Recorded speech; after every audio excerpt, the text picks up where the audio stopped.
কলকাতা থেকে দীঘা রুটে এই প্রথমবারের জন্য চালু হয়ে গেল এনবিএসটিসির এই Volvo luxury bus.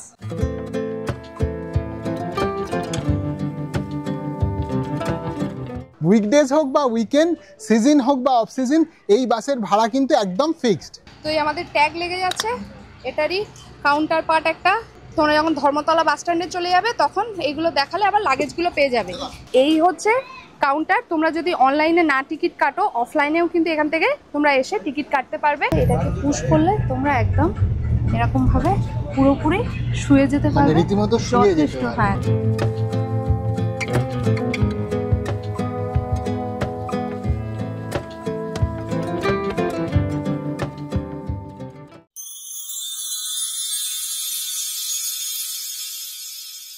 Hello guys, welcome back to our channel terrific tours. আবার একটা নতুন ব্লগ নিয়ে চলে এসেছি।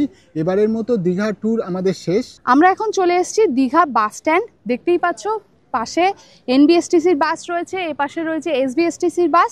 এখানে বিভিন্ন সরকারি বাসগুলো তোমরা এখান থেকেই ছাড়ে। এই ভিডিওর মাধ্যমে তোমাদের কিন্তু আজকে এই যে এনবিএসটিসির বাস আমরা কিভাবে বুক করলাম, টিকিট প্রাইস কত, এই সমস্ত ইনফরমেশন তোমাদের সাথে শেয়ার করব। আর এই গভর্নমেন্ট বাসটা যেহেতু একদম নতুন, সেই জন্য নতুন সার্ভিস নিতে আমরা একদম হাজির হয়ে গেছি।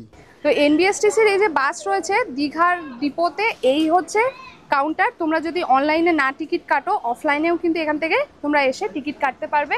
এই হচ্ছে কাউন্টার। একদম ঢুকে এই যে গেটটা দেখতে পাচ্ছ, গেটের জাস্ট পাশেই রয়েছে ওনাদের অফলাইন কাউন্টারটা। আচ্ছা, এই অফলাইন টিকিট, এই বাসের অফলাইন টিকিট কি এখান থেকে পাওয়া যায়? আচ্ছা, এখান থেকে কি কলকাতার টিকিট কাটা পসিবল না? শুধু এখান থেকে যেটা কলকাতা যায় সেই বাসের টিকিটই পাওয়া যায়? না, সেটা পসিবল না। এখান থেকে শুধু দীঘা টু কলকাতাই হবে, তাই? দীঘা টু কলকাতাই হবে। এটা এসে এখান থেকে অফলাইনে টিকিটটা কেটে নিতে পারে। আচ্ছা, এখন এসে কাটলেও হয়ে যাবে, আপনাদের যদি ফাঁকা থাকে আপনারা পেয়ে যাবে, ঠিক আছে? তা আমরা চলে এসেছি বাস ডিপোতে। আর এই সামনেই যেটা দেখতে পাচ্ছ এটাই হচ্ছে আমাদের বাস। আর এখনও বাস ছাড়তে বেশ কিছুটা সময় রয়েছে। আজকে আমাদের বাস রয়েছে 2টোর সময় এখান থেকে ছাড়বে, আর সেটা গিয়ে ধর্মতলায় পৌঁছবে প্রায় 7টা নাগাদ। তো এখনও বাস দরজা খোলেনি। বাসের দরজা খুললে ভেতরটা তো তোমাদের সাথে অবশ্যই শেয়ার করব। বাসের দরজা মোটামুটি বললো 15 মিনিট আগে খোলা হবে। তো মোটামুটি এখন বাজে 1:40। এই হচ্ছে পুরো বাসটা, দেখতেই পাচ্ছ বেশ লাক্সারি বাস 9600। তো সামনে থেকে একবার তোমাদের দেখাই, চলো। আজকে এখানে কিন্তু 2টো বাস থাকে, 3টের বাসটা আজকে ক্যান্সেল আছে। এই হচ্ছে আলিপুরদুয়ার হইতে কলকাতা টু দীঘা। এই হচ্ছে এনবিএসটিসি, এই যে ভলভোর ব্র্যান্ডিং দেওয়া রয়েছে। এই হচ্ছে সম্পূর্ণ বাস একদম সামনে থেকে। এনবিএসটিসির বাসের এখানে পুরো ফুল চার্ট দেওয়া আছে, কোন দিন কোন বাস আছে, কোন টাইমে আছে, সব কিছু এখানে মেনশান করা আছে। তোমরা চাইলে দেখে নিতে পারো। সব দিন সব বাস ছাড়ে না, বিভিন্ন দিন কোনো দিন 3টে বাস ছাড়ে, কোনো দিন 2টো বাস ছাড়ে, কোনো দিন একটা বাস থাকে। এখানে টাইমিং বা চার্ট সব কিছু মেনশান করা আছে, তোমরা চেক করে নিতে পারো। আমাদের যে বড় লাগেজগুলো রয়েছে সেগুলো এরকম নিচে চলে যাচ্ছে, আর ওনারা একটা করে ট্যাগ লাগিয়ে দিচ্ছে। এই যে এনবিএসটিসি এই ট্যাগ লাগিয়ে দেবে। এটা গিয়ে ওখানে দেখাতে হবে, তাই তো? নালে কি করে বুঝবো? হ্যাঁ হ্যাঁ, এইখানে মেরে দিন। তো এই আমাদের ট্যাগ লেগে যাচ্ছে, এটারই কাউন্টার পার্ট একটা। এই যে কাউন্টার পার্ট, এইগুলো ওখানে গিয়ে আবার দেখালে তোমরা যখন ধর্মতলা বাস স্ট্যান্ডে চলে যাবে তখন এইগুলো দেখালে আবার লাগেজগুলো পেয়ে যাবে। এই হচ্ছে মোটামুটি স্পেস। এই হচ্ছে স্পেস, বেশ বড় আছে, একদম পরিষ্কার। এই আমাদের বড় লাগেজগুলো যেগুলো আছে সেগুলো ঢুকে যাচ্ছে এখানে। তো 2টো প্রায় বাজতে যায়, আর বাস এবার আমাদের ছেড়ে দেবে। চলো উঠি।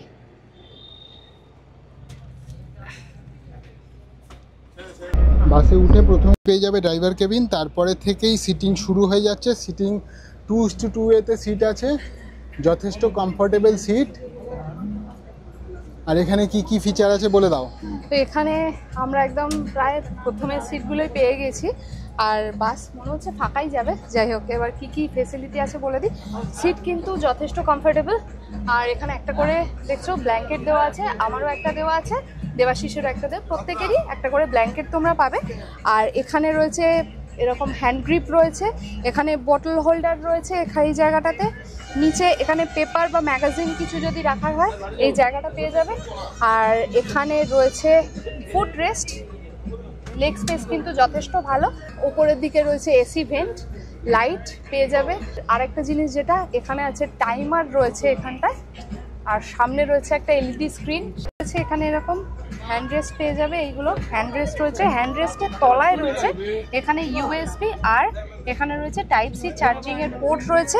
আর একটা যেটা সুবিধা সেটা হচ্ছে এখানে প্লাগও রয়েছে, নর্মাল প্লাগ রয়েছে। তো মোবাইল বা ল্যাপটপ কোনো রকম চার্জ দিতে কিন্তু অসুবিধা হবে না, সব রকম ব্যবস্থা তোমরা পেয়ে যাবে।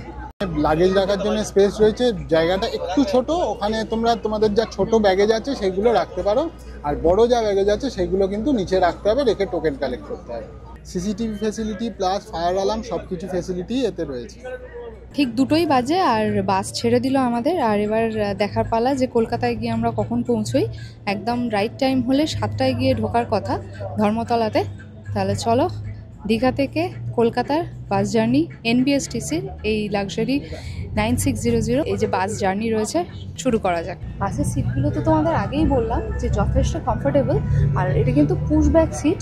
এই যে পাশে একটা লিভার মতো আছে, এটাকে পুশ করলে তোমরা একদম এরকমভাবে পুরোপুরি শুয়ে যেতে পারবে, রীতিমতো শুয়ে যেতে পারবে। হ্যাঁ যথেষ্ট কিন্তু ডিক্লাইন হয়ে যাচ্ছে। লেগ স্পেস তো আগেই বললাম যথেষ্ট আছে, তার সাথে শুয়ে একদম আরামসে বাড়ি চলে যাবে।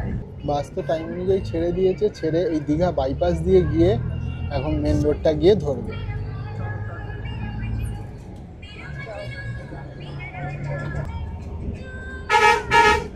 এই বাসের যে টিকিট আছে সেই টিকিট তোমরা অনলাইন অফলাইন সবভাবেই কাটতে পারো। আমরা কেটেছি বাসের টিকিটটা রেড বাস থেকে।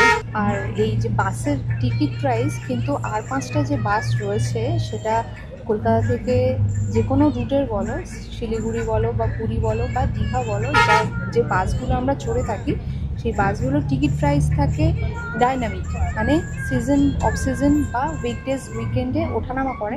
কিন্তু এই বাসের টিকিট প্রাইস কিন্তু একদম ফিক্সড, সেটা হচ্ছে 400 টাকা পার হেড। এই ভাড়া কিন্তু কোনো রকমভাবে শীতকাল, বর্ষাকাল, season off season, weekdays weekend যাই হোক কোনো রকম নরমচরণ হবে না, একদম ফিক্স থাকে 400 টাকা। 2:50 বাজে আমরা অলরেডি কাঁথিতে পৌঁছে গেছি। কাঁথি পার করে এবার বেরিয়ে যাচ্ছি নন্দকুমারের উদ্দেশ্যে।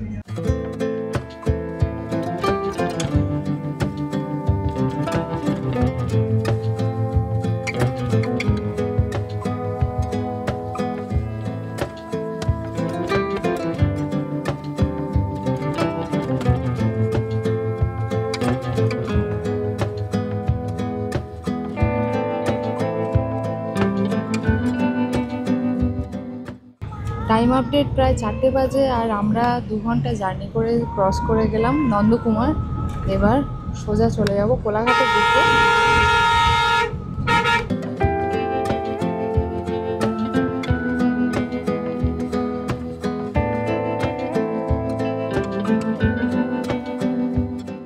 সাড়ে 4টে বাজে আমরা কোলাঘাট ব্রিজটা জাস্ট ক্রস করে বালাজি রেস্টুরেন্টে নেমেছি। 10 মিনিটের একটা ব্রেক দিয়েছে।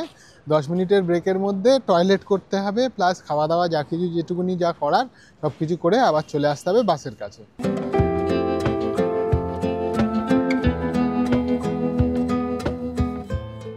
আমরা কোলাঘাট থেকে বেশ খানিকটা চলে এসেছি। আমরা এখন প্রায় উলুবেড়িয়া ঢুকছি। আমাদের কিন্তু ফ্যামিলি মেম্বার যারা আছে তাদের মধ্যে 2 জন উলুবেড়িয়াতে নামবে। তো আমরা ওনাদেরকে রিকোয়েস্ট করেছিলাম যে উলুবেড়িয়া নিমদিঘি মোড়ে ওনাদেরকে নামিয়ে দেওয়ার জন্য।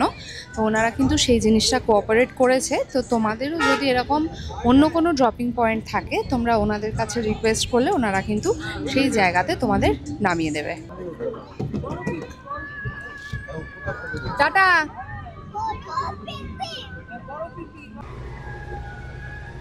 6:10 বাজে আমরা বিফোর টাইমে সাঁতরাগাছি ঢুকে গেছি, কিন্তু সাঁতরাগাছি ঢুকে সেই তথৈবচ জ্যাম, প্রচণ্ড জ্যামে আমরা আটকে রয়েছি। মোটামুটি 7টায় পৌঁছানোর কথা এসপ্ল্যানেড ধর্মতলার বাস স্ট্যান্ডে, সেখানে কটায় পৌঁছে তাহলে দেখা যাক।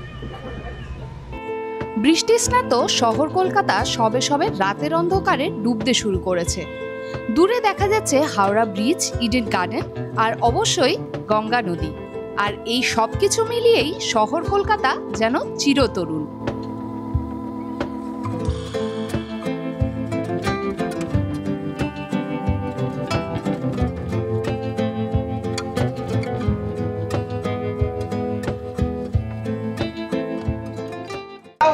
আমরা নেমে গেছি কলকাতাতে, আর ধর্মতলা যে বাস স্ট্যান্ড আছে সেখানে নেমে গেছি, আর টোকেনটা দেখিয়ে দিয়েছি, আমাদের লাগেজ দিয়ে দিচ্ছে এখানে। এই হচ্ছে বাস স্ট্যান্ড। আবার এই বাসটা চলে যাবে আজকেই আলিপুরদুয়ার চলে যাবে, এটা একটু পরেই ছেড়ে দেবে এখান থেকে। আমাদের কিন্তু আজকে দীঘা থেকে কলকাতার এই এনবিএসটিসির বাসে জার্নি বেশ ভালোই গেল। এই যে আমাদের সবাই আমরা লাগেজগুলো নিচ্ছি। তো প্রায় 5 ঘন্টা জার্নি করে আমরা ফাইনালি পৌঁছে গেছি ধর্মতলা বাস স্ট্যান্ড। আমাদের কিন্তু এই এনবিএসটিসির যে বাসের জার্নি বেশ ভালো কাটলো, খুব কোঅপারেটিভ ছিলেন ওনারা। আর বাস জার্নি অবশ্যই তোমাদের জন্য রেকমেন্ডেড রইলো। এই যে বাসটা রয়েছে, বাসের কিন্তু টিকিট প্রাইসটা সেম থাকে, যেটা তোমাদের জন্য বললাম। তো সবার ক্ষেত্রে এই বাসটা কিন্তু একদম অ্যাবসলিউটলি তোমরা ব্যবহার করতে পারো, কলকাতা থেকে দীঘা রুটের এই নতুন বাস। এই ভিডিওটা কেমন লাগলো অবশ্যই জানাবে, আর ভালো লেগে থাকলে অবশ্যই লাইক, কমেন্ট, শেয়ার আর সাবস্ক্রাইব কিন্তু মাস্ট। দেখা হচ্ছে নেক্সট ট্যুরে, নেক্সট ডেস্টিনেশনে। ততক্ষণের জন্য চলো সবাইকে টাটা।